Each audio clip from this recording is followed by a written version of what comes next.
बिस्मिल्लाहिर्रहमानिर्रहीम अस्सलाम वालेकुम। उम्मीद है कि आप सब खैरियत से होंगे। आज के इस ट्यूटोरियल में हम सीखेंगे where python is used. Python कहाँ पे यूज़ की जाती है और कहाँ-कहाँ पे पाइथन यूज़ हो रही है। पाइथन यूज़ करने के लिए वेब फ्रेमवर्क्स यूज़ किए जा रहे हैं। Python basically in every field of life अगर हम बात करें कंप्यूटर साइंस की जितनी भी फील्ड ऑफ लाइफ की अगर अभी करंट एरा की बात करें, तो उसके अंदर पाइथन हर जगह पे यूज़ हो रही है। और कोई भी स्टूडेंट हो या कोई भी डेवलपर हो उसकी जो फर्स्ट पहली चॉइस है वो पाइथन है क्योंकि पाइथन एक रिच लैंग्वेज है, पाइथन ईज़ी टू अंडरस्टैंड है। पाइथन का प्लेटफ़ॉर्म जो है वो इतना फ़ैमिलियर है नियर टू द ह्यूमन है कि वो हमें यूज़ करने में बड़ी सारी आसानीज़ होती हैं, हमें डिफ़िकल्टीज़ नहीं आती और हमें रिज़ल्ट्स बहुत अच्छे मिलते हैं। इस वजह से हम पाइथन को यूज़ कर रहे हैं। पाइथन को कहाँ-कहाँ पे यूज़ किया जा रहा है, सबसे पहले हमारे पास आता है वेब फ्रेमवर्क्स। अब बहुत सारे ऐसे वेब फ्रेमवर्क्स हैं, जहाँ पे करंट एरा में पाइथन का इस्तेमाल हो रहा है। बहुत सारी ऐसी एप्लीकेशंस हैं जो पाइथन को यूज़ करके एफिशिएंट बनाई जा रही हैं। यानी कि वो machine learning based, AI based work कर रही हैं, प्रेडिक्ट कर रही हैं चीज़ों को, ठीक है? सेंसर्स के साथ मिलके काम कर रहे हैं। तो इस तरह पाइथन जो है वो हमें बहुत ज़्यादा फैसिलिटीज़ प्रोवाइड कर रहा है वेब फ्रेमवर्क्स के साथ। उसके बाद जीयूआई का तो बड़ा काम है। जीयूआई में आपकी गेम्स भी आ जाती हैं, जीयूआई में डेस्कटॉप एप्लीकेशंस की बात हो रही है। अब जीयूआई डिज़ाइन करना आसान हो गया है। पाइथन की मदद से हम जीयूआई को बड़ी आसानी से डिज़ाइन कर पा रहे हैं और बहुत ही अच्छा और एफ़िशिएंट डिज़ाइन जैसा चाहें हम वैसा डिज़ाइन कर सकते हैं किसी भी थीम को, किसी भी फ्रंट एंड को। तो इसके लिए हमें पाइथन की बहुत सारी फैसिलिटीज़ जो हैं वो मिली हैं जिस वजह से हम जीयूआई की जब बात करते हैं, तो ग्राफ़िकल यूज़र इंटरफ़ेस की बात करते हैं तो उसमें हमें बहुत ज़्यादा फैसिलिटीज़ मिल चुकी हैं पाइथन की वजह से। उसके बाद आगे ग्राफ़िक डिज़ाइन्स में अगर आ जाएँ, इमेज प्रोसेसिंग के ऊपर बहुत ज़्यादा काम हो रहा है। जैसे कि कोई भी कैम के ज़रिए आप इमेज को डिटेक्ट कर रहे हैं, प्रिडिक्ट कर रहे हैं, ठीक है? तो ये सारी जो टेक्नोलॉज़ीज़ हैं, ये पाइथन की बदौलत ही हैं। पाइथन की बदौलत ही हम इन सब चीज़ों को इस्तेमाल कर पा रहे हैं एक अच्छे वे में। उसके बाद नेक्स्ट हम अगर आएँ तो हमारे पास गेम्स बहुत ज़्यादा गेम्स में इस्तेमाल है। यूनिटी की बात करें, ठीक है?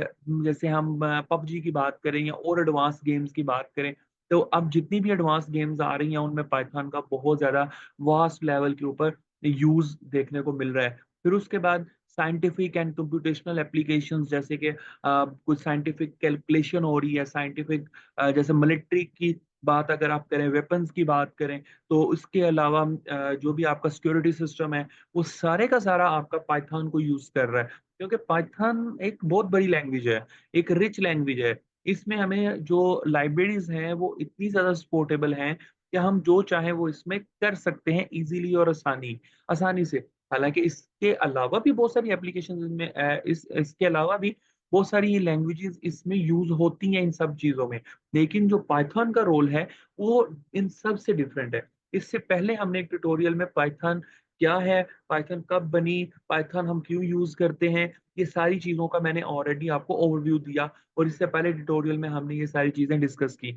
इसके बाद अगर हम बात करें तो एमएल की, एआई की, एमएल मशीन लर्निंग, मशीन को ट्रेन कैसे किया जा रहा है, मशीन को लर्न कैसे करवाया जा रहा है, ठीक है? आर्टिफिशियल इंटेलिजेंस की बात करें, रोबोटिक्स की बात करें, ठीक है? न्यूरल नेटवर्क्स की बात करें, न्यूरल नेटवर्क से मुराद जैसे आप कोई भी प्रिडिक्ट कर रहे हैं चीज़ों को, ह्यूमन लाइक रोबोट्स हैं, ठीक है? जो न्यूरल नेटवर्क्स के ऊपर काम कर रहे हैं। तो ऐसी सारी चीज़ों के बैकएंड पे जो हमारे पास सारा सिस्टम वर्क कर रहा है, वो पाइथन ही है और पाइथन का एडवांस जितना भी टेक्नोलॉजीज़ हमें देखने को मिल रही हैं, वो सारी की सारी आजकल करंट एरा में हम यूज़ कर रहे हैं।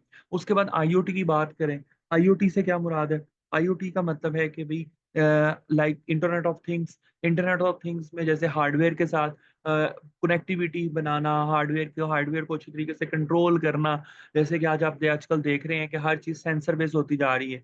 अब सेंसर बेस्ड जो चीज़ें होती जा रही हैं, वो सारी चीज़ें एफ़िशिएंट वे में पाइथन की वजह से ही अच्छे तरीके से काम कर रही हैं।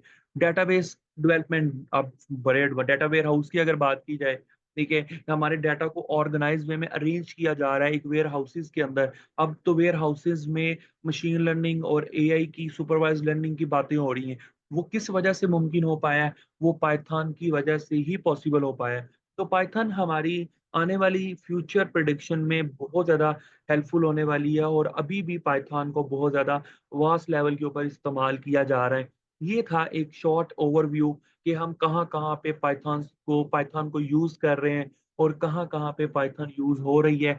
उम्मीद है कि आपने बहुत कुछ इससे सीखा होगा। आगे नेक्स्ट ट्यूटोरियल में हम देखेंगे कि पाइथन को हम किस एनवायरनमेंट में कोड किस एनवायरनमेंट में करते हैं, उस कोड करने के एनवायरनमेंट का नाम क्या है, पाइथन को हम कैसे कोड की तरफ लेके जाते हैं, इसमें हम कौन-कौन सी चीज़ों को डिस्कस करते हैं फ्रंट एंड में, बैक एंड में, कनेक्टिविटी में, ये सारी चीज़ें हम नेक्स्ट ट्यूटोरियल में इंशाल्लाह डिस्कस करने वाले हैं और कौन-सा टूल हम बेस्ट रहेगा पाइथन को यूज़ करने के लिए।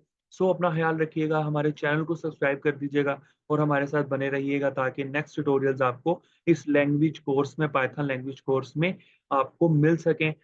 जज़ाकल्लाह खैर।